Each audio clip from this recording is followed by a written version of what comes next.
Então, a implantação do imposto mundial já é automaticamente a criação de um poder mundial capaz de se impor a cidadãos de quaisquer países do mundo, forçando ao pagamento de imposto e se impor também, vamos dizer, a todos os governos. Ora, isso aí é a novidade, é a mutação mais revolucionária de todos os tempos. Porque a implantação do governo mundial não é só um crescimento do organismo estatal para o nível global. Você vê que uma das funções principais do governo é representar um povo perante outros povos. Quer dizer, você tem uma função de representação.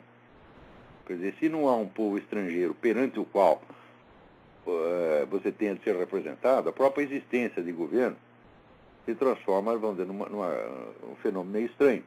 Agora, o governo global, ele representa que nação? Não uma nação, nem essa, nem aquela, mas representa a humanidade. Ele representa perante quem? Perante extraterrestres? Só pode ser. Né? Quer dizer, não há um possível inimigo externo ou um possível aliado externo. Se não há relações exteriores, a própria noção de governo fica totalmente alterada. Porque desde que o mundo é mundo, as relações exteriores é uma das funções fundamentais, né, do governo. Quer dizer, o governo é o órgão que representa um povo perante outro, que o defende de outros povos, que o articula com outros povos por relações diplomáticas, comerciais, culturais, etc, etc. Muito bem. O governo mundial vai fazer isso perante quem? Tá certo? Então, é de se prever que essa coisa de extraterrestres daqui a pouco comece a ter, vamos dizer, alguma relevância política. É capaz de você.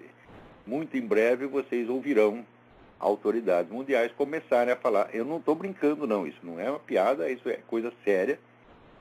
Estudos a esse respeito já vêm sendo desenvolvidos há 60 anos.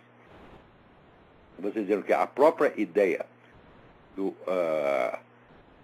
aquecimento global, do perigo ecológico, isso surgiu de um estudo feito mais de 50 anos atrás. O governo americano e outras entidades juntaram lá um grupo de estudiosos e cientistas para investigar a questão qual seria o substitutivo da guerra, possível substituto da guerra, como fator de unidade social. Ao longo de toda a história humana, o fator mais coesivo que existe, aquilo que mais facilmente junta um povo, é o conflito com outro povo. Né? Então, em uma situação de governo mundial, não há, evidentemente, mais guerra. Só a guerra desaparece e é substituída por operações policiais. Quer dizer, se o governo mundial tem que reprimir um povo que está saindo da linha, no seu entender, isso não é uma guerra, é uma simples operação punitiva. Né? É como o Império Mongol. Nós sabemos que o Império Mongol viveu em guerras, mas ele não chamava de guerras, ele chamava de expedições punitivas. Porque do ponto de vista do Império Mongol só havia duas regiões no mundo. E havia o Império Mongol e havia as regiões rebeladas. Isso é todo o resto do mundo. Então, o governo mongol não reconhecia outros governos. Só existiam, ele já era um governo mundial no seu próprio entender. Então, só havia o governo mongol e províncias rebeladas. Então, não havia guerra, evidentemente. É uma expedição policial, ou como eles chamavam, expedição punitiva. Agora nós voltamos à mesma situação. Com o governo mundial, se um povo, por exemplo, se recusa a obedecer às normas do governo mundial, ele pode fazer, não uma guerra, mas uma operação punitiva. Mas a operação punitiva, ela, longe de poder ser um fator de coesão da sociedade, é um fator divisivo. Tá certo? Então ficamos sem a guerra como um fator de coesão da sociedade. Então, reuniram esses cientistas, né, uns 200 mais ou menos, e eles publicaram um negócio que ficou conhecido como The Iron Mountain Report. Iron Mountain porque é o lugar onde eles se reuniam. Esse escrito circulou anonimamente até que o economista John Kenneth Galbraith, ele confessou que ele era um dos autores. Ele disse, não, eu estive lá, participei da reunião, eu sou um dos autores desse negócio. Não posso dizer o nome dos outros, mas se eles quiserem, eles podem fazer como eu e revelar que participaram disso. A conclusão do Iron Mountain Report é que havia dois possíveis fatores coesivos a que um governo mundial poderia apelar para criar um senso de unidade da população, né? Algo que unificasse toda a população num esforço comum. O primeiro eram os extraterrestres, na hipótese de invasão de marcianos. Quer dizer, se a Terra fosse invadida, naturalmente a humanidade, né, se uniria para combatê-los.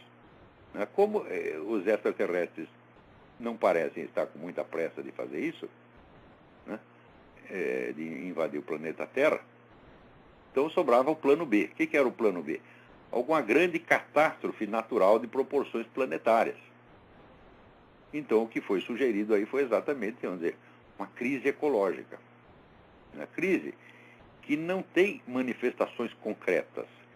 Crise que é mais, até hoje, ela é mais uma previsão do que uma realidade. Você tem crises ecológicas localizadas, como, por exemplo, teve o negócio de Chernobyl, tá? Mas acontece que crises ecológicas localizadas existem desde que o planeta apareceu. Por exemplo, o deserto do Saara não é um deserto natural, ele surgiu de uma catástrofe ecológica. Ali, antigamente, havia floresta ali e sumiu tudo. Então, essas crises ecológicas existem desde que o mundo é mundo. E essa história de que é a indústria, a tecnologia que está criando, fala, olha, isso é apenas uma hipótese que jamais foi provada. Né? Vamos dizer, é a medida mais revolucionária de todos os tempos, que é a implantação de um governo mundial, que vai não apenas centralizar o poder em escala planetária, mas vai mudar a própria natureza do fenômeno chamado Estado. E isso tudo está para acontecer baseado num relatório que foi todo montado por meio de fraude.